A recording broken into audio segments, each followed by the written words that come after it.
우리가 살면서 놀라는 일이 악인들이 잘 살고 악인들이 잘 되는 것 같은 것에 대해서 불만이 많습니다. 그런데 오늘 시편 37편 1절에서 이렇게 말씀을 시작합니다. 악을 행하는 자들 때문에 불평하지 말며 불의를 행하는 자들을 시기하지 말지어다. 그들의 악함을 보고 불평하지 말라라는 거예요. 왜 그런가 하면 우리에게는 선과 악을 구별할 수 있는 권위가 없어요. 선과 악을 구별하실 수 있는 분은 오직 하나님 한 분이셔요. 의인과 악인을 구분하는데 무엇이 기준이 되느냐 하면 악인은 이웃을 사랑하지 않아요. 의인은 이웃을 사랑해요. 그래서 악인은 이웃의 것을 필요로 해요. 이웃의 것을 빼앗아야, 이웃을 정죄하여야 재미있어 하고 좋아해요. 그런 반면에 의인은 하나님께서 받은 은혜를 사람들에게 나누어 주는 것을 기뻐하고 있어요. 여러분들이 잘 알고 있는 시편 1편에 이와 같은 말씀이 나옵니다. 시편 1편을 가게 되면 4절, 5절 말씀을 보게 되면 3절부터 보겠습니다. 3절, 4절 보겠습니다. 같이 읽습니다. 그는 시냇가에 심은 나무가 철을 따라 열매를 맺으며 그 잎사귀가 마르지함 같으니 그가 하는 모든 일이 다 형통하리로다. 악인들은 그렇지 아니함이요 오직 바람에 나는 겨와 같도다. 의인과 악인을 이렇게 말씀하셨는데 시편 37편에서 의인과 악인에 대해서 자세히 설명하고 있습니다. 자, 오늘 설교의 말씀이 무엇이냐 하면 악인의 행동을 보고 불평하지 말라라는 거예요. 악인에 대한 심판을 하나님께서 하시기 때문에 그렇습니다. 자, 그 말씀을 로마서 12장 17절의 말씀을 보게 되면 좀 더 구체적으로 우리에게 말씀하고 있습니다. 로마서 12장 17절 시작. 아무에게도 악을 악으로 갚지 말고 모든 사람 앞에서 선한 일을 도모하라. 우리는 내가 옳은 거를 갖고 있고 정답을 갖고 있으면 다른 사람을 정죄하고 비판해요. 나는 했는데 너는 왜 안 했어? 그렇죠? 그렇게 하지 말라라는 거예요. 정죄뿐만이 아니라 선한 일을 하라고 말씀하고 있습니다. 18절 시작. 할 수 있거든 너희로서는 모든 사람과 더불어 화목하라. 주변에 있는 모든 사람과 화목하라고 말씀하고 있어요. 내가 싫은 소리하고 다른 사람을 정죄하게 되면 사람들이 내 곁에 오지 않아요. 그렇죠? 왜 안 올까요? 가봐야 본전도 못 찾잖아요. 19절 같이 읽습니다. 내 사랑하는 자들아 너희가 친히 원수를 갚지 말고 하나님의 진노하심에 맡기라. 기록되었으되 원수 갚는 것이 내게 있으니 내가 갚으리라고 주께서 말씀하시니라. 예. 하나님의 진노하심으로 갚아준다는 거예요. 하나님의 진노하심으로 갚아주신다는 거예요. 그러면 자, 만일 내가 악인을 심판할 수 있는 권세가 있다면 제가 말씀드렸습니다. 만일 사람에게 이웃을 심판할 수 있는 권세가 있다면 심판하는 데 있어서 우리는 그 사람의 겉모습만 보고 심판을 하게 되잖아요. 그렇죠? 그런데 이 땅에 사는 사람들이 얼마나 외식과 가식에 능해요. 겉과 속이 다르잖아요. 그렇죠? 척을 많이 한단 말이에요. 척을 많이 한다고요. 척하는데 다 넘어가는 거 아니에요. 에? 나에게 표를 주면 모두가 잘 사는 세상, 평화로운 세상을 만든다고 해놓고 그 자리에 올라가니까 어때요? 그런 세상이 와요? 실력도 없는데 말로만 그러잖아요. 그러면 하나님은 어떻게 심판을 하실까요? 거기에 손가락을 끼시고 이번에는 어딜 가시느냐 하면 히브리서 4장 12절의 말씀을 보게 되면 이제 하나님께서 말씀에 불순종하는 자들을 심판할 때에 이렇게 하신다는 거예요. 12절 시작. 하나님의 말씀은 살아있고 활력이 있어 좌우의 날선 어떤 검보다도 예리하여 혼과 영과 및 관절과 골수를 찔러 쪼개기까지 하며 또 마음의 생각과 뜻을 판단하나니. 어떻게 심판하신다고요? 그 말씀이 능력이 있는데 그 말씀이 좌우에 날이 선 칼과 같다는 거예요. 그래서 그 말씀이 우리의 몸뿐만 아니라 뼈와 관절, 골수까지 잘라서 그 안에 하나님 말씀 불순종한 것을 찾아내겠다는 거예요. 무섭지 않아요? 에? 우리는 그렇게 생각해요. 내가 이 땅을 살면서 나의 그 말 잘하는 그 처세술로 하나님 앞에 서서 하나님도 가볍게 내가 속일 수 있을 거라고 생각을 한다고요. 천만의 말씀입니다. 그렇죠? 오늘 말씀 보니까 어떻다고요? 말씀이? 여러분 말씀 앞에서 여러분이 벌거벗은 모습으로 드러나야 돼요. 그 말씀이 우리의 뼛속까지 살핀다는 거예요. 골수까지 살핀다는 거예요. 그것뿐만 아니라 우리 마음에 있는 생각과 뜻까지 판단하신다는 거예요. 그러면 하나님 앞에서 거짓을 숨길 수 있을까요? 죄를 숨길 수 있을까요? 숨길 수 없어요. 모든 것을 드러내놓은 벌거벗은 상태에서 하나님 앞에서 심판을 받아야 된다는 거예요. 악인들이 이렇게 심판을 받는다고요. 그러면 하나님은 죄와 악을 좋아하셔요? 싫어하셔요? 싫어하시잖아요. 그 사람에게는 반드시 진노의 심판을 하신다라고 말씀하고 있어요. 그렇죠? 옆 사람이 나에게 악을 행하였는데 내가 보복하지 말라라는 거예요. 이거는 세상 사람도 알고 있어요. 자, 길을 가다가 어떤 사람이 갑자기 나에게 달려들어서 나를 때렸어요. 그러면 어떻게 해야 돼요? 같이 두들겨 패요? 아니면은 경찰에 신고를 해요? 신고를 해서 그 다음에 이 사람이 나한테 한 행위를 누구에게 재판을 맡겨요? 정부에게 맡기는 거 아니에요? 그렇죠? 그래서 그 법원이 그 죄의 값을 그 사람에게 물게 하고 형사와 민사상에 합법한 그 법을 적용해서 그 사람에게 죄값을 요구하잖아요. 그렇죠? 그렇지 않아요? 그렇잖아요. 그런데 왜 교회 안에서는 그 상식이 안 통하냐 이거야. 교회 안에서는 왜 그 상식이 안 통하냐 이거야. 누군가가 나에게 잘못하게 되면 어떻게 해야 돼요? 끝까지 내가 저 사람을 심판하고 저 사람을 놓지 않잖아요. 얼마나 어리석은 짓이에요.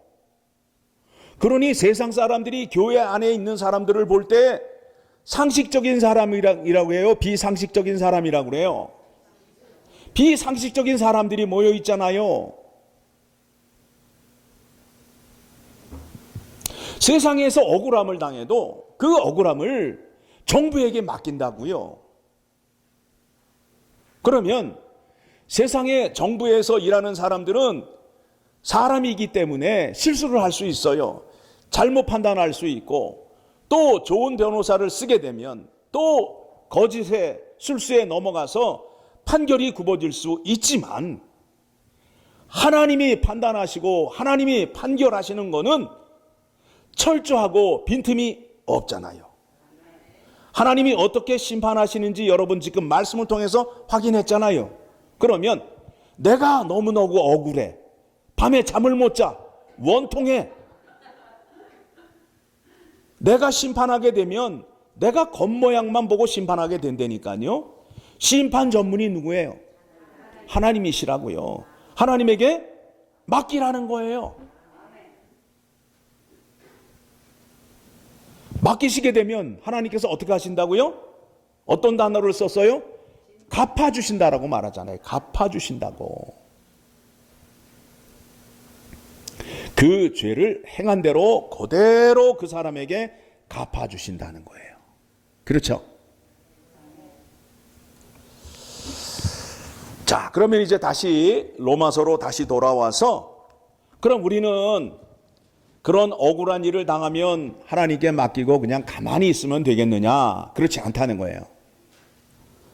자, 20절 말씀 보게 됩니다. 로마서 12장 20절의 말씀을 보게 되니까 같이 읽습니다. 시작. 내 원수가 줄이거든 먹이고 목마르거든 마시게 하라. 그리함으로 내가 숯불을 그 머리에 쌓아 놓으리라. 그 악한 사람에게 먹을 것을 주고 마실 것을 주라는 거예요. 그렇게 되면 그 사람이 머리 위에 뭐를 이고 있느냐 하면 화로를 이고 있어요. 화로를 이고 있어요. 그러면 내가 선한 일을 할 때마다 뜨거운 숯불 하나가 계속 화로 위로 올라가는 거예요. 내 위에 뭐가 있다고요? 화로가 있는데 그 위에 계속 숯불이 올라가는 거예요. 그러면 화로가 차가워지겠어요? 뜨거워지겠어요? 뜨거워지잖아요. 뜨거워지게 되면 얼굴이 어떻게 돼요? 벌겋게 화끈화끈하잖아요. 무슨 얘기예요? 부끄러움을 당하면 여러분 어떻게 돼요? 우리 흔한 말로 쓰잖아요. 망신당하고 창피를 당할 때 뭐라 그래요? 그 얘기를 내가 할 수 없는데. 그렇잖아요. 왜 그래요? 얼굴이 화끈화끈해지잖아요. 화끈화끈해지잖아요. 그렇게 하라는 거예요. 그러니까 우리의 착한 행실로 인하여 악인이 부끄러움을 느끼게 하라는 거예요.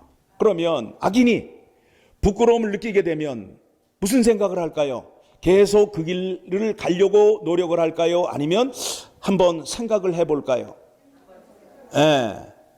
다시는 망신당하지 않기 위해서 나도 좀 마음을 고쳐야 되겠다라는 생각을 가질 수 있다는 거예요. 그렇게 해서 악인을 고치셔야 돼요. 그런데 우리는 자꾸 그 앞에 가서 내가 너한테 이런 말은 안 하려고 그랬는데 너 정말 못생겼어. 내가 너를 사랑해서 하는 말인데 너 너무 뚱뚱해. 이런 말 하시지 말란 말이라고.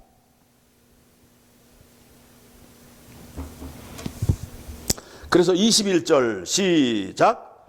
악에게 지지 말고 손으로 악을 이기라. 말로 싸우는 게 아니에요. 행실로 이기는 거예요. 행실로. 행실로 이기는 겁니다. 자, 오늘 이 말씀이 이제 시편 37편에 그대로 나오게 됩니다. 37편 말씀을 가게 되면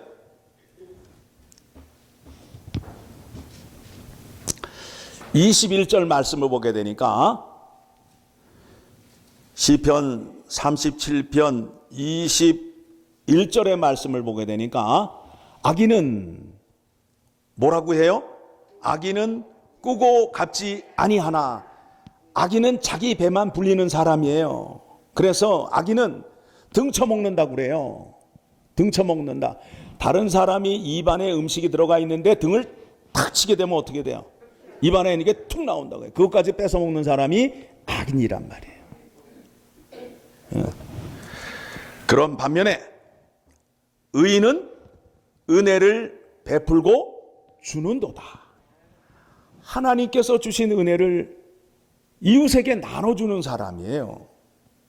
그래서 받을 때 기쁨보다 줄 때 기쁨이 더 커요. 해본 사람만이 알아요. 예, 이거는 말로 표현이 안 되는 거예요. 받을 때 기쁨보다 줄 때 기쁨이 더 크다는 거예요. 그래서 주는 자가 받는 자보다 더 복되도다. 우리 주님께서 말씀하셨습니다. 자, 27절로 갑니다. 27절. 자, 시작. 악에서 떠나 선을 행하라. 그리하면 영원히 살리리니 여호와께서 정의를 사랑하시고 그의 성도를 버리지 아니하심이로다. 그들은 영원히 보호를 받으나 악인의 자손은 끊어지리로다. 여러분, 선을 행하게 되면 하나님께서 어떤 복을 주신다고요? 27절 보게 되니까 뭐라고 되어 있어요? 영원히 사는 복을 허락해 주시고, 그 다음에 하나님께서는 불의를 사랑하지 않고 정의를 사랑하시기 때문에 정의를 행하는 자에게 하나님은 절대 버리지 않으시고, 그 다음에 하나님의 뜻을 세상에 펼치는 사람이기 때문에 하나님께서 그 사람을 보호해야 돼요? 보호 안 해야 돼요? 보호할 수밖에 없잖아요. 그런데 악인의 자손은 끊어진다라고 말씀하고 있어요. 악인은 현세에서도 복을 받지 못하고 제 수명을 다하지 못하고 또 3대까지 끊어버리겠다라고 하나님께서 말씀하셨습니다. 자, 29절 시작. 의인의 입은 지혜로우며 그의 혀는 정의를 말하며 그의 마음에는 하나님의 법이 있으니 그의 걸음은 실족함이 없으리로다. 이제 말씀이 이제 결론을 향하여 나아가고 있는데, 악인이 왜 악인일 수밖에 없느냐 하면 그의 마음에는 하나님의 법이 기록되어 있지 않다는 거예요. 다시 말하면 예수 그리스도의 구원의 은혜가 없기 때문에 악인이라는 거예요. 새 언약을 주실 때에 그 약속의 조건 가운데에 어떤 조건이 있느냐 하면 예수 그리스도의 십자가의 보혈로 죄 사함을 받게 하고 성령 하나님을 우리 안에 주심으로 인하여 하나님의 말씀이 우리 마음판에 새겨지도록 하기 위해서 예수 그리스도가 들어와 계시고 성령 하나님이 들어와 계시는 거예요. 왜 그런가 하면 옛 언약을 모세를 통하여 줬는데 어디에다가 써 주셨다고요? 돌판에다가. 그래서 돌판을 볼 때는 하나님 말씀을 기억하는데 돌판을 외면하게 되면 하나님 말씀을 모르는 거예요. 그러니까 뭐라 그래요? 몰라서 못했는데요 라고 말한단 말이에요. 그러니까 이제는 몰라서 못했는데요 라는 말을 못하게 하기 위해서 그 하나님의 말씀을 어디에다 새겨놓았다고요? 우리 마음 안에 새겨놨다고요. 누가 들어오셔서? 성령 하나님이 마음 안에 계신 사람은 하나님의 말씀을 사모하고 그 말씀을 지킬 수 있는 자리로 나아간다는 거예요. 여러분, 의인 맞으세요? 하나님 말씀대로 순종하며 사셔야 돼요. 순종할 수밖에 없어요. 왜 순종할 수밖에 없다고요? 하나님의 말씀이 내 마음판에 새겨져 있기 때문에 내 마음이, 내 양심이 하나님 말씀을 순종하지 않으면 괴롭고 두려워서 잠을 못 자는데, 그렇죠? 그렇게 역사하시는 거예요. 32절 말씀 봅니다. 같이 읽습니다. 시작. 악인이 의인을 엿보나 살해할 기회를 찾으나 여호와는 그를 악인의 손에 버려두지 아니하시고 재판 때에도 정죄하지 아니하시리로다. 그렇다면 악인이 왜 의인을 못 살게 구느냐? 왜 죽이려 하느냐? 왜 그럴까요? 의인이 없으면 내 악함이 드러나지 않기 때문에. 의인이 없으면 내가 거짓말 막 하고 악한 짓을 막 해도 부끄러움을 당해요? 안 당해요? 안 당하니까. 그러니까 의인이 있으니까 어떻게 돼요? 속상한 거야? 기분이 나쁜 거야? 그러니까 어떻게 해야 돼요? 악인을 죽여야 되는 거예요. 끝까지 죽이려 한다고. 그런데 죽는다 안 죽는다? 안 죽는다 이거예요. 누가 살려주신다? 누가 보호해 주신다? 하나님이. 사울이 그렇게 다윗을 죽이려고 유다 온 땅을 다 뒤져도 다윗이 죽어요? 안 죽어요? 안 죽잖아요. 하나님 마음에 합한 자를 어떻게 보호하여 주시는지를 우리가 눈으로 잘 알고 있잖아요. 자, 34절 같이 읽습니다. 시작. 여호와를 바라고 그의 도를 지키라. 그리하면 내가 땅을 차지하게 하실 것이라. 의인이 끊어질 때에, 악인이 끊어질 때에 내가 똑똑히 보리로다. 여러분에게 뭘 주신다고요? 예, 땅을 주신다라고 말하는데, 그래서 이제 자꾸, 나 예수 열심히 믿고 믿음이 좋은데 왜 땅을 안 주시는 거야? 그래가지고, 땅을 찾고 있는데, 이제 기업이라는 거를 주신다는 거예요. 기업. 자, 기업이 뭐냐 하면, 하나님이 이루려 하시는 일, 그 일을 기업이라고 그러는 거예요. 기업. 그러면 지금 하나님이 이 땅에 어떤 일을 하고 계시지요? 예수 그리스도를 통하여 하나님 나라 백성들을 불러 모으는 일을 하고 있잖아요. 그렇죠? 그 일을 하늘에서 뜻을 세우셨는데 그 일을 이루시기 위하여 예수 그리스도가 이 땅에 오셔서 제자들에게 가르쳐 주시고 그 일을 제자들에게 맡기고 제자들은 땅끝까지 복음을 전하면서 가는 곳마다 뭘 세워주셨어요? 교회를 세우셨다고요. 그래서 엘파소 지역에도 교회를 세우시고 여러분들을 불러 모으셨어요.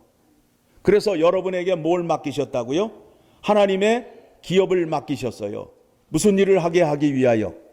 하나님의 일을 누구에게 맡기셨다고요? 하나님의 일을 누구에게 맡기셨어요? 우리에게. 그러면 하나님이 무슨 일을 하시는지를 아셔야 될 거 아니에요. 여러분, 하나님의 일을 한다는 거 영광이에요? 영광 아니에요? 영광이잖아요. 그런데 내가 교회를 다니면서 믿음 생활하는데 무엇을 하는지를 모르고 하나님의 뜻을 구해야 되는데 하나님의 뜻이 아니라 전부 내 뜻, 내 소원을 이루려 하고 있다는 거예요. 그거는 잘못된 믿음입니다. 자, 그러니까 이제 내가 하나님이 하나님 나라의 왕이시잖아요. 그런데 그 왕께서 왕이 하시려는 일을 나에게 맡겼어요. 여러분 스스로 생각할 때에 내가 어떤 사람이에요? 왕이 나에게 그 일을 맡길 때는 내가 하찮은 사람이에요? 대단히 쓸모가 있는 사람이에요? 대단히 쓸모가 있는 사람이잖아요. 그와 같은 자긍심을 가지셔야 된다고요. 에? 하나님의 일을 나에게 맡겼다라는 믿음이 있으셔야 된다는 거예요. 그러면 하나님의 일을 하기 위해서는 누구를 많이 알아야 돼요? 하나님을 많이 알아야 된다고요. 이스라엘 백성이 왜 망했다고요? 하나님을 아는 지식이 없어서 망했다고요. 그들도 열심히 기도하고요. 열심히 제사 드렸어요. 재물 가지고 열심히 제사 드렸어요. 그런 데서 하나님께서 뭐라고 말씀하시느냐 하면 저들이 내 뜻은 행하지 않고 그냥 와서 제사만 드리니까 저 고기 태우는 냄새가 역겨워서 누가 좀 성전 문을 닫았으면 좋겠다라는 말씀을 하신다고. 여러분의 열심으로 하나님을 믿지 마시고 하나님이 원하신 대로 믿으셔야 돼요. 자, 그러면 하나님을 많이 아는 것이 믿음이에요. 그렇죠? 하나님을 많이 알게 되면 내가 이제 어떤 사람이 되느냐 하면 다른 사람을 사랑하고 다른 사람의 죄를 용서할 수 있는 자리로 나아가게 되는 거예요. 하나님의 관용을 베풀 수 있는 자가 되는 거예요. 부잣집 아들이 하는 그 처세가 있잖아요. 에? 아이들에게 딱지, 구슬을 막 나눠줘. 그러면 받는 애 입장에서 야, 너 이거 나한테 주면 너 아버지한테 혼나는 거 아니야? 그럼 애가 뭐라 그래요? 아니야, 우리 아버지 부자야. 그렇죠? 내 아버지가 부자인데 내가 막 쓴다니까. 일을 누가 이루시는 거예요? 하나님이 이루시잖아요. 그것을 뭐라고 하느냐 하면 관용이라고 말해요. 관용. 하나님을 알 때에 이웃을 사랑할 수 있는 마음이 생기는 거예요. 죄인의 죄성을 가지고는 절대 이웃을 용서할 수 없어요. 자, 그 말씀 어디에 나오느냐 하면 빌립보서 4장 6절의 말씀을 봅니다. 자, 여러분, 내가 예수 믿으니까 기뻐해야지 한다고 기뻐지나요? 예, 뭐 하루에 10번 웃으면 기뻐지나요? 아니에요. 그렇지 않아요. 내가 하나님을 알 때에 기쁨이 생기는 거예요. 그런데 이와 같은 은혜를 예수 그리스도 안에서 약속을 하셨다고요. 그래서 기뻐하는데 어디 안에서 기뻐하라고요? 자, 4절 시작. 주 안에서 항상 기뻐하라. 내가 다시 말하노니 기뻐하라. 너희 관용을 모든 사람에게 알게 하라. 주께서 가까우시니라. 우리가 예수님처럼, 그렇죠? 예수님이 어떻게 하셨다고요? 십자가에 죽으실 때 내가 저런 인간들을 위해서 죽어야 하나? 그렇지 않으셨다는 거예요. 저 죄인이 하나님의 자녀가 되는 것을 기뻐하시면서 십자가에 죽으셨다는 거예요. 그 사랑을 누가 받았어요? 내가 받았잖아요. 내가 받았잖아요. 그 사랑 안 받으셨어요? 다른 사랑 받으셨어요? 십자가의 사랑 안 받으셨어요? 십자가의 사랑을 받으시면 그 사랑의 성격이 나타나야 된다니까요. 그 사랑을 가진 자는 이웃의 죄를 용서할 수 있고 이웃을 사랑할 수 있는 자리로 나아갈 수 있다는 거예요. 그러면 내가 믿는데 이와 같은 길을 가고 싶은데 어떻게 하면 될까요? 약속의 말씀을 지키시면서 주님께 도움을 청하십시오. 그러면 주님께서 여러분과 함께 가십니다. 왜 그런가 하면 예수 그리스도가 이 땅에 사람으로 오셔서 죽기까지 아버지의 말씀을 순종하셔서 그 길을 가는 노하우를 많이 알고 계신다고. 에? 믿음 생활 잘하려면 누구 따라가면 된다고요? 예수님 따라가면 된다고. 그런데 예수님을 따라가는 데 있어서 우리가 예수님께 의지하고 예수님께 날마다 기도하는 거예요. 주님, 저도 주님이 가신 그 길을 따라가고 싶습니다. 도와주세요. 함께해 주세요. 그러면 주님께서 능력을 주신다고요. 그러면 오늘 약속한 복을 여러분들이 다 누리며 살 수 있게 되는 겁니다. 아멘을 하셔야 설교를 마칠 텐데. 예. 말씀에 순종하시고 복 받는 여러분 되시기 바랍니다. 하나님 아버지,